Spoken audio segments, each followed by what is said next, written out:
எல்லாருக்கும் வணக்கம். இன்னைக்கு ஒரு குட்டி டிஷ் பார்க்கலாமா? முதல்ல பூண்டு, புளி, வெங்காயம் எல்லாத்தையும் கட் பண்ணி எடுத்துக்கலாம்.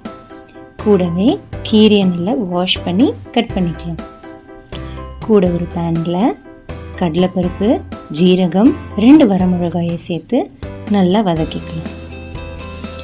கொஞ்சம் கோல்டன் ப்ரௌன் ஆன அப்புறமா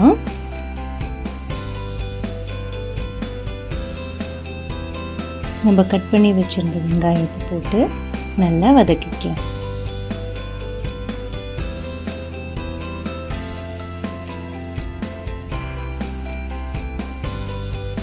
வெங்காயம் நல்லா வதங்கணும். அப்போதான் நம்ம மிக்சியில் போடும்போது நல்லா வரும். வதங்கின எல்லாமே கொஞ்சம் ஆறுனதுக்கு அப்புறமா ஒரு மிக்சி ஜாரில் மாற்றிக்கலாம்.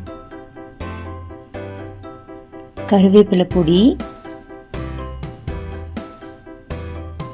மல்லித்தூள், தேவையான அளவு உப்பு, அப்புறம் அந்த புளி தண்ணியும் சேர்த்துக்கலாம்.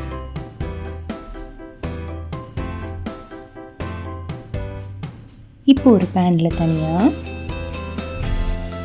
2 ஸ்பூன் கடுகு,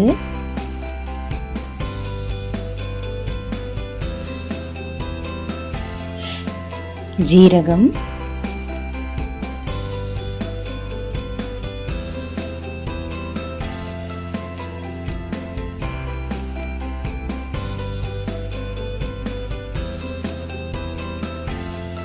அப்புறம் 1 ஸ்பூன் கடலைப்பருப்பு.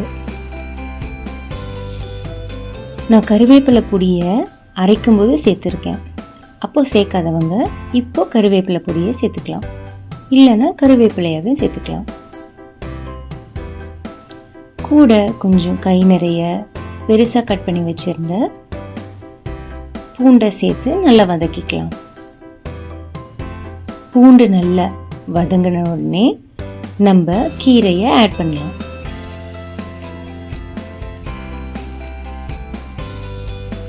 கொஞ்ச நேரம் தண்ணி தெளித்து மூடி வச்சு நல்லா வேக வைக்கணும்.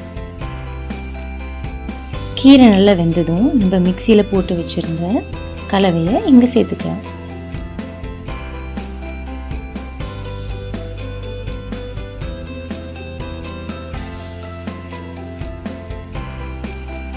எல்லாத்தையும் சேர்த்து நல்லா மிக்ஸ் பண்ணிக்கலாம்.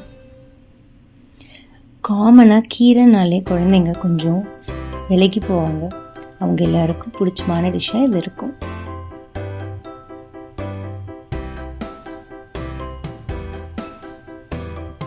கீரையை நல்லா மசிச்சு விட்டு கலந்தீங்கன்னா அருமையான கீரை தொக்கு ரெடி.